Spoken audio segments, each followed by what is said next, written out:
Alright, welcome to the new topic of discussion. I should probably sell this, shouldn't I? The idea behind this is I've got a lot of cards, sitting around doing nothing. Some I bought for a deck, some I bought for the art, some just fell out of favor for whatever reason. And a few of them have some value. I could have called this, I should play this, shouldn't I? But I should sell this, shouldn't I? Is probably going to get more views. So I'm going to go with that title. Anyway, first card is kind of an easy one. Northstar. Right, so 4 mana artifact. Then you spend 4 colors and tap it, and you may cast a spell this turn by paying its casting cost in tap mana. For example, 2 green becomes 4 colorless. Wow. Wow, what a powerhouse. But I love the art. It's Kaya Foglio. It's an artist that I would really like to see come back in the game. I don't know when she's going to come back, if ever. They've had Phil come back, but I think it's just slush art. I think it's just art they had by Phil kicking around and they decided to use it, like on the new Chaos Warp. I don't think he's actually getting new commissions, even though he should be. The card itself, it's in pretty good condition. EX, light played. So I should probably sell this, shouldn't I? Well, who's going to buy it? Who the hell is going to buy a Northstar? Nobody's playing with them.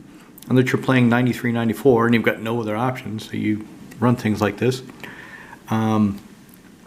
The price I paid for it is still pretty close to the price it's worth. It, for some reason, doesn't seem to go up in value very much. I don't know why. The only reason I would really sell it is because I obtain a signed copy, and then I would sell this one. But given that I like the art, it's a cool looking card. It's not going to take any more damage because it will always stay in the binders. It's unplayable. I mean, really unplayable. I should probably sell it, but I probably won't. Northstar. Next up, City of Shadows. I should probably sell this, shouldn't I? Now this card, I couldn't find out how much I paid for it. It was going for 100 euros, even a little bit over 100 euros just a few months ago, but it crashed. Oh my god, did it crash? And it's going for half that. Well, this is sold to me at near mint. It's probably actually EX, but near mint to get it reliably. So there's a couple on MCAM for 50 euros. Most at 70. So I should probably sell this, shouldn't I? Well, I love the art. You're going to hear this a lot in this series. You're going to hear that a lot. That's pretty much why these cards are in here for the most part, is I love the art.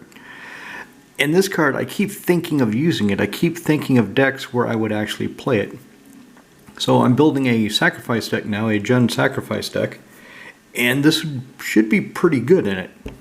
The thing that keeps me from putting it in there is I'm going to have other ways of sacrificing my creatures. I don't know if building up counters on this is something I want to do. I don't have anything in the deck that requires that much colorless mana. I'm not sacrificing creatures in order to fuel a huge Exsanguinate or Drain Life or Fireball, Rolling Thunder, or anything like that. So to sacrifice a creature each turn, and given this is reliable, and also because I don't like exiling my cards, I would only want to exile my token creatures, but I need them to sacrifice to other things. So I've got an additional sacrifice outlet, but it's permanent, exiles the creatures. Again, tokens, that doesn't matter, but it is reliable, and with the amount of land destruction in my group, which is near zero, it's safe.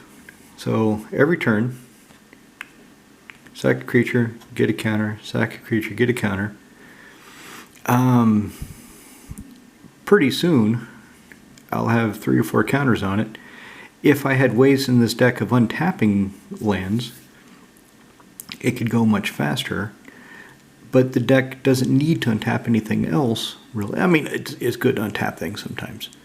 But the deck doesn't need to untap. It's not something it really wants. Like Phoenix. Phoenix wants to untap his creatures so he can mill more.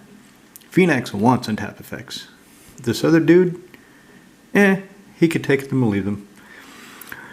So then it becomes a question of, do I want to have a land slot on a land that produces nothing natively, and I have to jump through hoops to put anything on it, and even then it only produces colorless.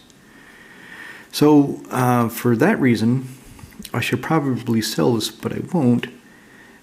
Not just for the art, but because in the back of my mind, I keep thinking I will build a deck where this will really shine, and if I sell it, I will want it back, because whatever deck will really want it. So for that reason, City of Shadows. Alright, last card today. Let's look at Black Market. So, Black Market. 3, black. Whenever a creature is put into graveyard from play, put a charge counter on Black Market. So that's any creatures. If you play Black Market, and then somebody casts Wrath of God, and there are 15 creatures in play, you get 15 counters on this sucker. Bang! So during your next pre-combat main phase, you get 15 black mana. Damn, that's good value. Except it's a 5-mana enchantment that does nothing else, draws a lot of attention, and do you need that much mana? I mean, if you're playing a big mana deck, again, like the aforementioned Exsanguinate, Rolling Thunder, Drain Life, if you're doing something like that, then yeah, you want the black. You need the black. But for me personally, so this card is near mint. Maybe EX. Yeah. It was sold to me as near mint. I reviewed my purchases on MKM. Yeah, this is near mint. I reviewed my purchases on MKM, and I found out when I bought this, how much I bought it for, and it's up 3 times over what I paid for it. And even though I really like the card, I like the way it looks, this one I probably should sell, and probably will sell, because it's not really playable for me. So we've got a new guy in our group named Ramon. Ramon has one commander deck. It's that Nigathrod black-blue horror deck.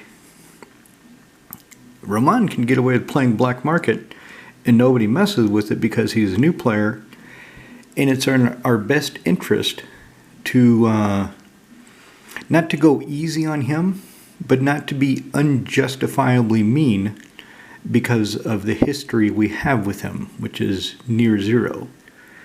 So for me, Evgeny, Kuba, the guys that I've been playing with for a long time, we know each other, and we know what each other's decks for the most part can do. Now it's been hard to keep up because they're playing so many precons, and I've been building so many new decks in the evolution of this channel. But if I play Black Market, you can bet your last euro the genie or the cube will do anything possible to destroy it before I can go off on it, because they know they know I'm probably planning something nasty, even though my intention might just be cast out all the black creatures in my hand, which could be something like Massacre Worm, followed up by Phyrexian Obliterator, and what else is, and a Chroma's Memorial. You know, if I have that much black, they know things like that can happen, so they have to blow up a black market if I have it. Ramon, he's still learning the game. So he'll forget that he has black market, and he'll forget that it has 8 counters on it. But we remind him, and he's getting better at the game, and they'll reach a point where he'll play a black market, and he'll pass the turn, and the next guy will immediately destroy it as soon as they can, or even before Ramon's turn is over. It will be a smoking pile of ash in his graveyard, because people know what he's going to do with it. That said, black market does draw a remove of spell from something else, so something else you might want more. One of the good things about it is mindless. It runs itself. You just play it and see what happens. Creatures die, you get counters. So if you get to untap with it and you get that black mana during your main phase, you're good. It's okay.